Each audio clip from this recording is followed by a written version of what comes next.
이번 영상에서는 일상생활에서 허리 아프지 않게 안전하게 움직이는 법을 알려드릴 겁니다. 허리 환자분들을 위한 영상입니다. 기본적으로 일상생활에서 허리가 좀 아프게 되는 동작은 크게 두 가지입니다. 의자에서 앉았다 일어설 때, 혹은 바닥에서 앉았다 일어설 때. 바닥에서 앉았다 일어서는 게 조금 더 힘든 동작이죠. 이거보다 상태가 더 많이 안 좋으면은 의자에 일어설 때도 아픕니다. 두 개 다 맥락은 비슷하고요. 우선 두 가지 동작 보겠습니다. 이유는 잘 모르지만 정확하게 설명을 못 하더라도 얘보단 얘가 훨씬 더 뭔가 허리에 부담이 많이 갈 것 같죠? 왜 이게 허리가 더 아프고 왜 이게 허리가 더 안전한지 설명을 좀 드릴게요. 우선 우리 척추는요, 이렇게 S자 곡선으로 되어 있고 어떤 방향으로 힘에 강하냐면은 이렇게 수직으로, 척추 방향 수직의 저항에 굉장히 잘 버티도록 설계가 되어 있습니다. 이 수직 저항에 잘 버티려고 S자 곡선으로 가는 거고요. 그래서 이 수직 저항은 보시면은 이렇게 막 500kg가 넘는 무게나 역도할 때도 엄청난 무게도 다치지 않고 버틸 수 있는 이유는 수직 저항, 척추의 같은 방향이죠. 같은 방향의 저항에서는 굉장히 잘 버틸 수 있도록 설계가 되어 있기 때문입니다. 반면에 이렇게 척추와 수직 방향으로 저항이 가게 되면요, 마치 젠가 아시죠? 젠가에서 이렇게 하면 얘만 톡 밀리죠. 수직 저항에는 굉장히 취약합니다. 척추와 같은 방향에서만 잘 버틸 수 있도록 설계가 되어 있단 말이죠. 그러면은 이 두 개를 비교했을 때 왼쪽 자세 같은 경우는 일단 척추를 바르게 세팅을 하고 같은 방향은 아니지만 그래도 척추 방향과 비슷하게 최대한 세워놓고 저항이 가기 때문에 어느 정도 무게가 들어가도 버틸 수가 있어요. 근데 이 자세는 어때요? 일단은 척추의 정렬이 완전히 무너져 있죠. 구보정한 상태니까 힘을 제대로 쓰기가 힘들어. 거기에다가 수직으로 가니까 얘는 거의 90도죠. 90도로 저항이 가기 때문에 척추가 굉장히 버티기 힘든, 저항이 가해지기 때문에 무게가 무거울 경우에는 다치기가 쉽고, 심지어 무게가 엄청 가벼우더라도 이 자세에서는 허리가 다치기 쉬운 거예요. 그래서 첫 번째 원칙입니다. 척추를 최대한 세워서 수직 저항, 척추와 같은 방향으로 저항이 들어오게 하는 게 척추를 안전하게 사용하는 첫 번째 원칙입니다. 두 번째 볼게요. 자, 우리가 허리를 숙였다 폈다라고 할 때 이렇게 숙이지만 엄연히 말하면 어때요? 지금 허리는 그대로죠. 허리는 그대로고 어디가 움직입니까? 골반이죠, 골반. 골반만 왔다 갔다 하는 거예요. 허리를 숙이진 않았습니다. 허리는 그대로 두고 골반만 접었다 펴는 거예요.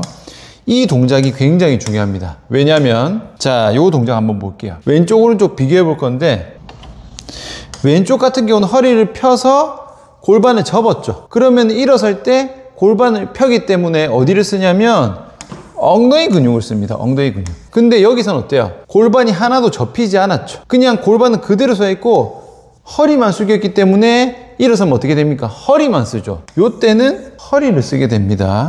왼쪽은 엉덩이 근육을 위주로 쓰고 허리 근육은 거의 안 써요. 펴져 있는 상태 그대로 가기 때문에. 근데 이 자세로 하게 되면 엉덩이 근육은 못 써. 허리 근육으로만 들어야 되기 때문에 두 개의 어떤 차이가 있냐면 엉덩이 근육은 굉장히 두껍고 크죠. 많은 힘을 쓸 수 있지만 허리 근육은 굉장히 얇습니다. 애초에 허리는 척추를 세우는 데만 역할을 하지 무거운 거를 들어 올리는 데 적합한 근육이 아니에요. 그러니까 역시 여기서도 허리 뜨끔할 확률이 굉장히 높은 거죠. 우리가 허리 뜨끔하다는 얘기는 들어봐도 엉덩이 뜨끔한다 얘기 들어본 적 없죠? 엉덩이는 쉽게 뜨끔해지지 않습니다. 엉덩이는 그렇게 약한 근육이 아니에요.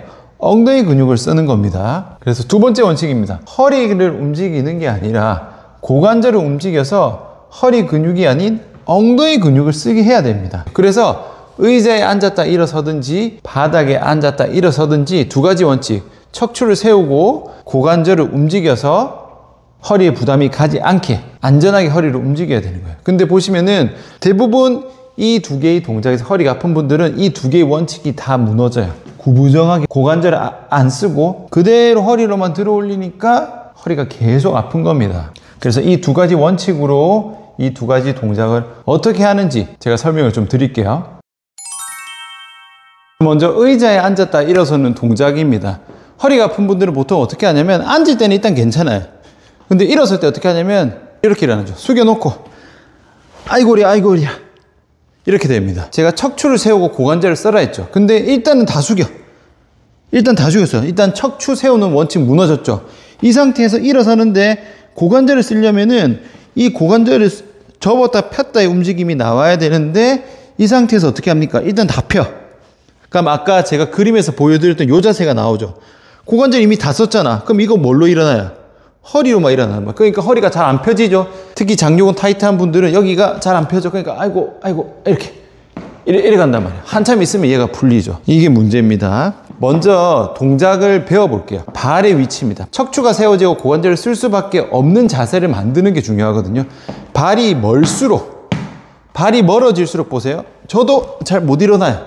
발이 멀면은 발을 최대한 가져와야 됩니다. 하지만 이게 뒤꿈치가 들릴 정도로까지 가져오진 않고요. 뒤꿈치가 붙은 상태에서는 최대한 갖고 와야 돼요. 그리고 만약에 엉덩이 이렇게 뒤로 많이 뺐으면은 좀 앞으로 가져오세요. 일어설 때만. 그래서 엉덩이는 최대한 앞으로 가고 발은 최대한 가까이 가야 다리를 쓰기가 훨씬 편합니다. 근데 얘가 멀면은 일어나기가 힘든 거예요. 엉덩이는 끝에 걸치고 발은 최대한 갖고 온다. 이게 첫 번째. 그 다음에 상체의 각도입니다. 여기서 제가 상체를 뒤로 할게요. 뒤로 하면 당연히 무게중심이 뒤로 있으니까 일어나기가 힘들죠. 어떻게 한다? 앞으로 가야 됩니다. 앞으로 가는데 구부정하게 앞으로 가면 안 돼요. 대부분 일어날 때 허리 안 좋은 분들이 구부정하게 가거든요. 이렇게 되면 고관절을 제대로 쓸 수가 없어요. 허리를 일단 펴니다. 허리를 편 상태에서 통째로 이렇게 앞으로 숙이세요. 접혀야 돼. 여기가 접혀야 돼. 여기를 접히는 느낌으로 앞으로 갑니다. 여기서 이게 아니고 접은 상태에서 최대한 앞으로. 그러면은 이 상태에서는 몸은 앞으로 갔죠. 발 최대한 들어왔고 고관절 최대한 접혔죠. 그 상태에서 그대로 일어나면 됩니다. 걸릴 게 없어요. 만약 무릎이 좀 불편하다, 다리가 약하다 하시는 분들은 손을 무릎에 짚어도 됩니다. 자세는 똑같아요. 이 상태에서 손 짚고 이렇게. 무릎이 약한 분들은 팔 힘을 같이 쓰셔도 됩니다. 앉을 때도 사실은 어떻게 하는 게 좋다? 이 느낌 그대로 앉는 거예요. 그 다음에 뒤로 이렇게 앉으시면 됩니다. 아시겠죠? 다시 한번 정리합니다. 엉덩이 최대한 앞으로 가세요. 네, 발은 최대한 갖고 와서 뒤꿈치 닿는 선에서 최대한 갖고 옵니다. 허리를 펴. 최대한 접어. 손 짚어. 뾰잉. 끝. 자, 다음은 바닥에 앉았다가 일어설 때입니다. 누웠다가 일어서는 것도 마찬가지예요. 하나만 기억하세요. 무조건 내발기기 자세입니다. 우선 앉았다 일어서는 동작을 먼저 보여드리고 그 다음에 거꾸로 앉을 때도 똑같이 들어가야 되거든요. 보통 허리에 제일 부담이 가는 자세 제가 옆에서 보여드릴게요. 이 상태에서 일어나. 일단 접었어. 그 다음 또 다 펴. 그 다음에 아이고 똑같아요. 이렇게 가는 게 아닙니다. 여기서 무조건 내발기기 자세로 갑니다. 여기서 이렇게 일단 엎드려. 이게 내발기기 자세입니다. 이 상태에서 어떻게 한다? 일단 척추 세우세요. 척추 세웠죠. 무릎 펴. 그 다음에 왼발 오른발 상관없어요. 둘 중에 하나 아무거나 앞으로 보내. 손 두 개 짚어. 그대로 일어섭니다. 끝. 바닥에 앉을 때 거꾸로 갑니다. 무조건 내발기기 자세로 바꾸세요. 무조건 내발기기 자세로 바꾸고 그 다음에 앉으면 됩니다. 이렇게 반드시 엎드린 자세로 바꾼 다음에 일어서고요. 앉을 때도 엎드린 자세로 바꾼 다음에 앉아요. 척추가 세워지고 고관절을 써야 된다 했죠. 잘 보세요. 척추를 세운 걸 유지합니다. 보세요. 이렇게 내발기기 자세. 지금 엎드렸지만 고관절 같이 접혀 있으니까 지금 척추 세운 거예요. 그 다음에 여기서 척추를 다시 또 세워. 그 다음에 짚고 일어납니다. 이렇게 허리가 구부정하게 굽혀지는 자세가 아예 없는 거예요. 내려갈 때도 똑같이 갑니다. 한쪽 무릎으로 내리고 두 개 다 무릎 꿇고 내발기기 자세. 그 다음에 절푸덕 앉아서 요렇게. 바닥에서 누웠다 일어설 때도 똑같아요. 무조건 엎드려서 내발기기 자세. 제가 누웠죠. 이렇게 일어나도 되지만 허리가 안 좋은 분들은 이것도 부담이 갑니다. 그래서 무조건 어떻게 한다? 엎드려. 그 다음에 내발기기 자세. 그러면 아까랑 똑같죠? 내발기기 자세에서 허리 세워서 그대로 일어나는 거예요. 바닥에 누울 경우에도 어떻게 한다? 한쪽 무릎으로 내려가서 내발기기 자세로 하고 눕는 경우는 그대로 엎드려요. 그 다음에 돌리는 겁니다.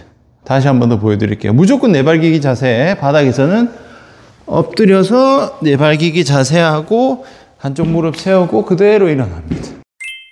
오늘 이렇게 일상생활에서 의자에서 혹은 바닥에서 앉았다 일어설 때 허리가 아프지 않게, 이게 왜 중요하냐면 재활이나 치료를 아무리 열심히 잘해도 평상시 때 허리 아프게 움직이면은 소용이 없어요. 그렇기 때문에 평상시 동작을 최대한 안 아프게, 불편한 동작은 안전한 동작으로 바꾸는 게 굉장히 중요하기 때문에 허리가 안 좋은 분들은 오늘 말씀드린 방법을 연습을 하셔가지고 습관화해야 됩니다. 계속 의식하면서 움직이면은 이 동작이 편하기 때문에 자연스럽게 이 동작으로 바뀌게 될 거예요. 오늘 영상은 여기까지입니다. 수고하셨습니다.